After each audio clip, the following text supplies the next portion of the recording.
You can pick your friends, but you can't pick your family. And welcome back to another edition of the Rancor Pit. I'm a little scruffy, but that's okay. Last time I talked to you guys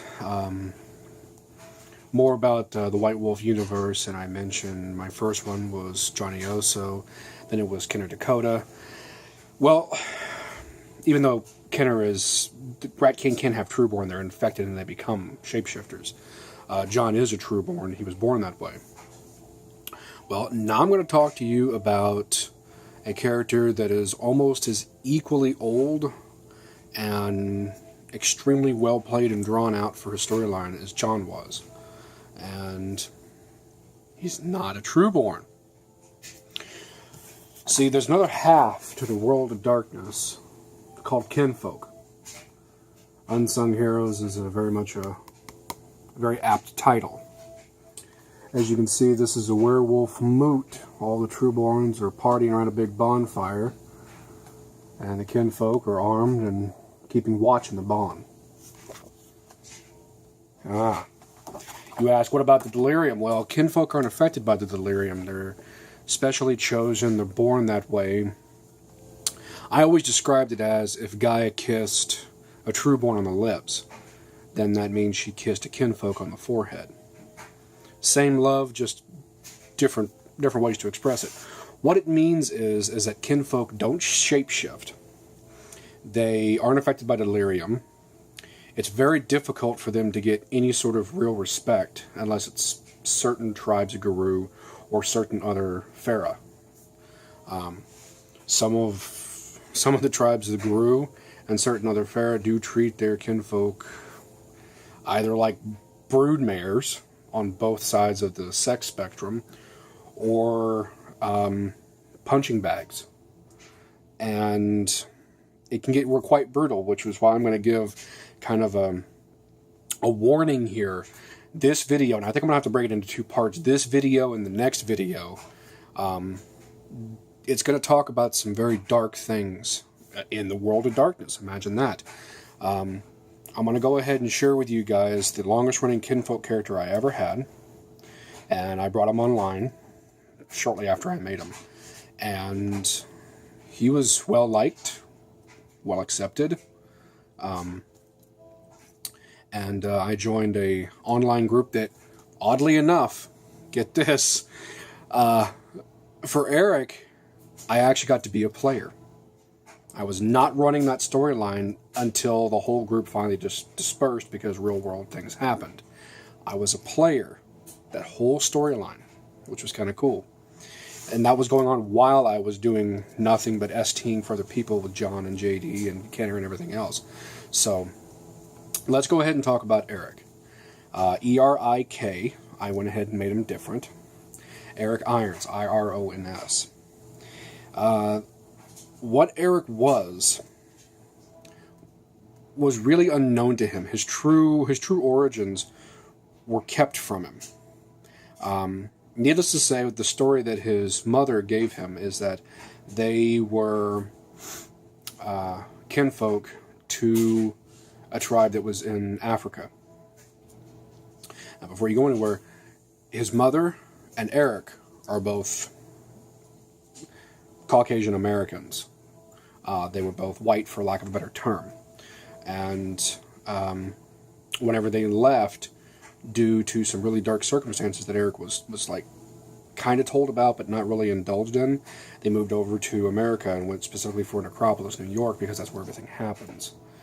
And his mother had to hook up with a few different Garou or werewolf tribes.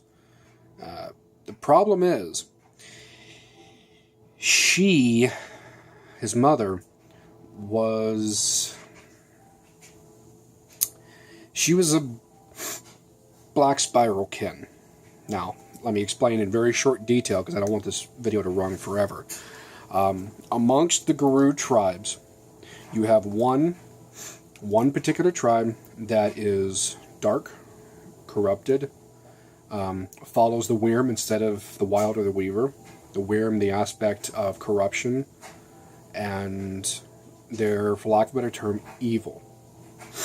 Even if werewolves as a whole for the rest of the Garou Nation, even that they're considered not nice, they're not evil. These are the werewolves that either left other tribes to join the Black Spiral Dancers, or were the original corrupted tribe called the White Howlers, and they all came from the UK. Erik was around a number of Black Spiral Dancer packs, and that was pretty much the beginning of his life.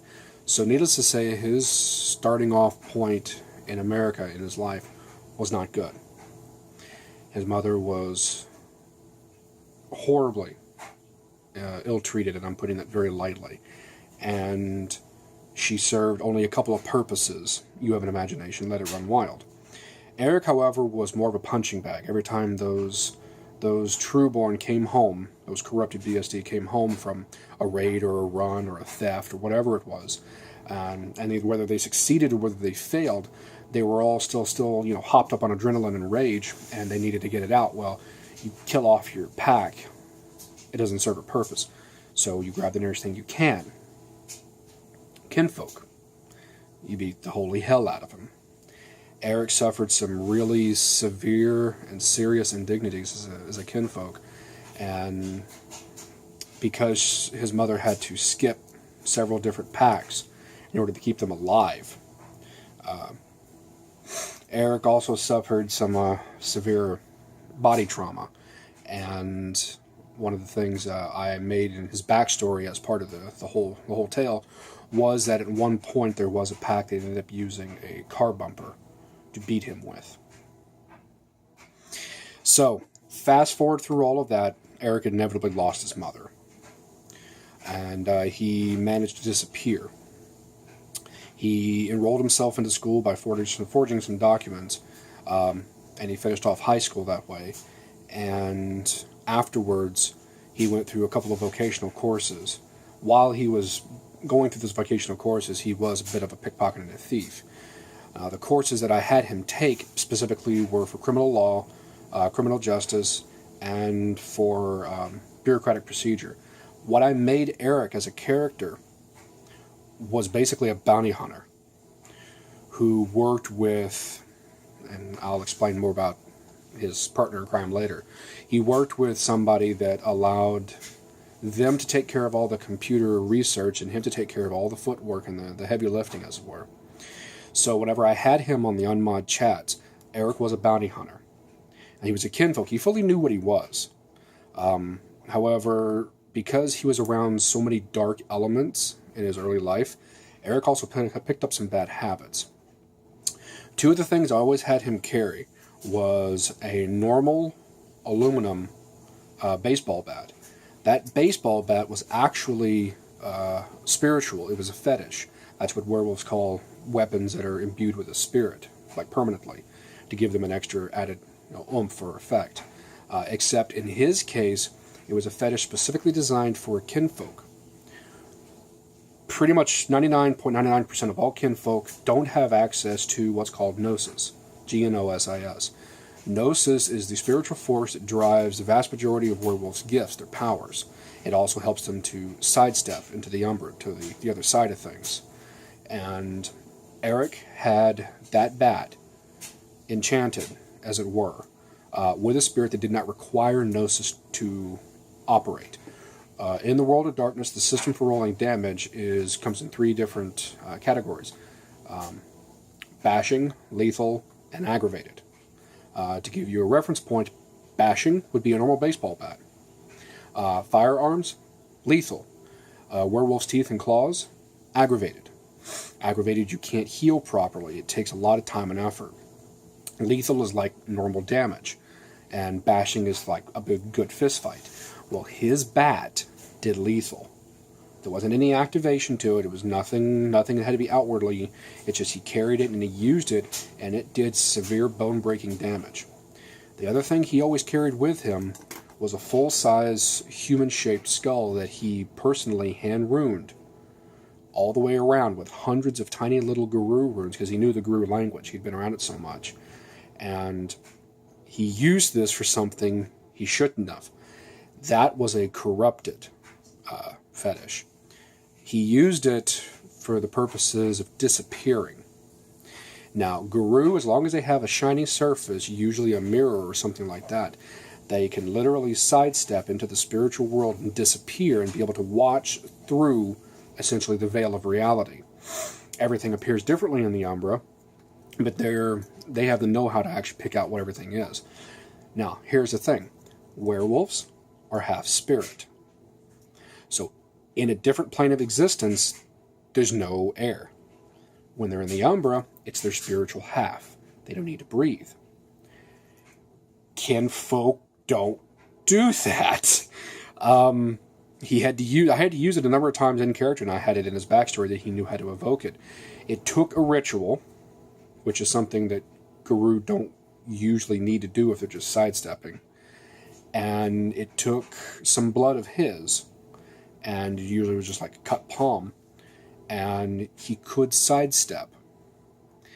He became very adept at holding his breath for long periods of time. And I did actually employ this in character in the chats, all through normal, like, legal mechanic means, so nobody really complained. Everybody thought it was a really cool idea. And the problem was, every time he used it, he became more and more, I don't want to say corrupted by it, but he definitely knew that there was an evil spirit inside of it. It was malevolent. So those are the two things I always had with him. And he became really good at firearms, because he was a bounty hunter. And he frequently traveled all throughout the southeast and southwest and into northern Mexico. So he knew a couple of different languages. He knew how to find people. He knew how to track people. He knew how to find people who didn't want to be found. And, of course, his computer guru was his ace in the hole, just in case he couldn't find any additional leads. So when I had him join his first standalone pack, all of that was already pre-established. Where he went to school, where he graduated from, I had his whole character sheet online like normal, and everybody had access to it. They could look at it. And I totally statted him like a normal kinfolk. And which is, to say the least, less than a Trueborn. You're statted like a mortal. Mortals, they get shot by a gun. There's a chance you're going to die. Werewolves get shot by a gun. It really just pisses them off, because they regenerate and then want to tear you apart. See the difference? So whenever I made him totally starting level, and then I introduced him to his first actual pack. It was a BSD pack. There was three active and well-known BSD packs that were running around the UnMods at the time, who had several players in it. So it wasn't like I was just playing with like one or two people. No, these packs like had 4, 5, 6, 7, and I think the one I was in, I think had 12 different people, all coalesced to be able to play together. And they frequently caused havoc in all of the open rooms and did this, that, and the other. And the people who were running it were the STs, the storytellers, and they came up with the storylines. And if I logged on, I just happened to have Erik walk through, where they were at the time. And the pack he joined up with was kind of ragtag. It kind of had a couple of members that were a little weird. Erik didn't mix very well with a couple of the pack members, but what are you going to do? They're Trueborn. And if he'd really have fought back in the beginning, they'd have just killed him, because he's just another kin. He's not really of any use. Pack Alpha for that was a female character with a female player, and she in character took a liking to Erik after a while, because the way I played him was really loose. He didn't take any shit, even though he was smart about what he did, because he knew what Trueborn are capable of whenever they get angry, whenever they rage, whenever they berserk. But he really didn't take anything off anyone. I played him pretty hard-nosed. To give you an idea, he was more physical and more mental. Those two categories were his two big ones. Social wasn't bad, but it was like normal stats. So he could hold his own physically. Not so great against a Trueborn, but he could. And he joined the pack, and most of the pack enjoyed his company, so they kept him. They kind of adopted him, as it were. That pack in character did a lot of really bad things. They were a BSD pack. They followed the Pack Totem Whippoorwill, which is kind of on the lowest evil spectrum that you could get. It was the easiest totem to integrate into a playable character, because they tell you in the books, it actually tells the storytellers, whenever you look at a passage about the Black Spiral Dancers, it says these are not recommended for player characters to play. They are not meant to be played at all. They're just meant to be NPCs, non-playable characters. But you can't play that. Well, I'm going to play it now. It's reverse psychology, So, that pack ran for a bit, and he bonded really well with the Kinfolk, because he was, he kind of became, in a sense, sort of their alpha, even though there was a Kinfolk there that had been there longer than he was. He did take the brunt of the abuse for him, especially the female ones in the pack, so they kind of liked him for it. The two other BSD packs that were on the chat sometimes integrated, sometimes not, sometimes did stuff, and they sometimes co-mingled their storylines and whatnot. So that's how Erik got really exposed to pretty much everyone else around the chat, which was good. I mean, it kept things fresh, and inevitably one of the people in the pack, the pack alpha second, the beta, that's what the term is, really did not mesh well at all with Erik, and they came to blows three different times, like physically. And the first time it was more self-defense. That's why Erik wasn't really punished. He held his own, took his lumps, and was left to lick his wounds. The second time, Erik was wronged. Not just like, oh, well, this is a special kinfolk. No, he was like literally wronged as a follower of Father, Gaia's mother, the Wyrm's father. And he laid a pretty good beat down on the beta that time and got an extra lick in. The third time, there was a lot of out of character breakdown of stability between myself and who was playing some of the other characters, and it wasn't. I didn't consider it personal, but they were just really not liking, I guess, the way I played, and maybe that was some of the original, like, sightings of me becoming an ST or a DM or a GM constantly, because I could work with a storyline, I could use my character to the fullest, and sometimes that just screws up what people want to do, and things get messed up, and well, yeah, technically it's my fault, but that's exactly what my character would do, and so you got shot in the process. What's the problem? Well, out of character, it became a bit of a fight, and the whole pack basically decided, okay, we've been doing this for like over a year now. Real world issues, IRL, in real life, has to come first, so we all kind of just started to drift and dissolve. This person went off to further their career, this person went on to do something else, this, that, and the other. And I kept Erik there, but I didn't use him as much. By that point, I had a whole multitude of other characters I could have gone to, not just John or Kenner, or I'm going to speak about JD at some point. Not just those main three. I had a whole slew of characters that I made and played. And I was playing with a number of people online just with them, basically one-on-one games. I did that a lot.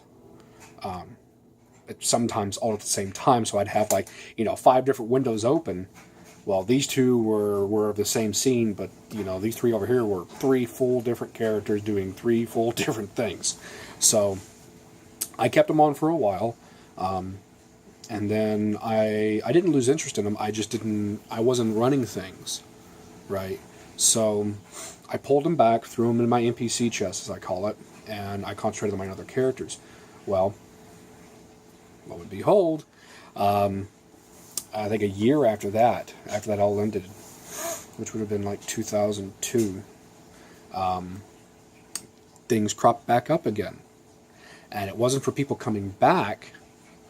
It was one person in particular who remembered my character and remembered him fondly enough that they wanted to start a new storyline using him as the basis. And I said, well, all right, what the hell, let's give it a try.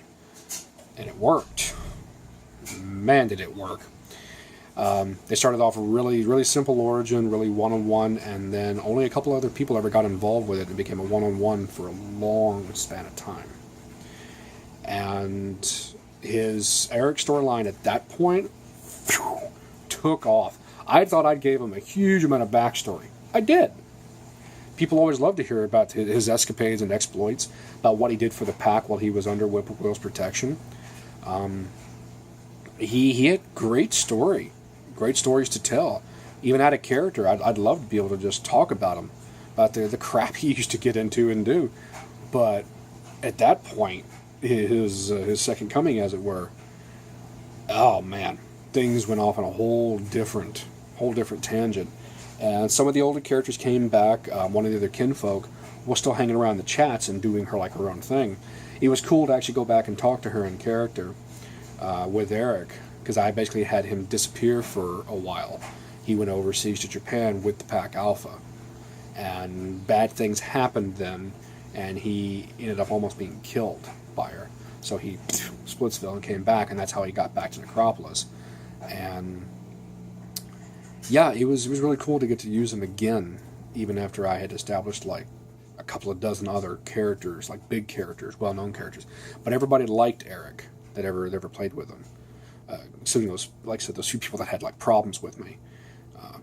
But yeah, I'll get into much more detail next video about the resurrection of storyline for Erik as it is. Video's already running long as it is. As you can tell, because it's all coming from memory, it's easy to talk about Erik because a lot of me was in him too. Like I said about John, I put a lot of me into John. That's why it's so easy for me to play him. It was really easy for me to play Erik. It was just a part of me that I couldn't explore in real life, and I could cybernetically in the chat. So yeah, playing Erik was a lot of fun. So anyway, I'll go ahead and cut the video short. If you liked it, please give it a thumbs up and subscribe to the channel if you guys already haven't, and share this video out to the rest of the universe, playable universe, because I like doing these videos for you guys, even though I took a huge hiatus. So until next time, grab your dice and roll initiative.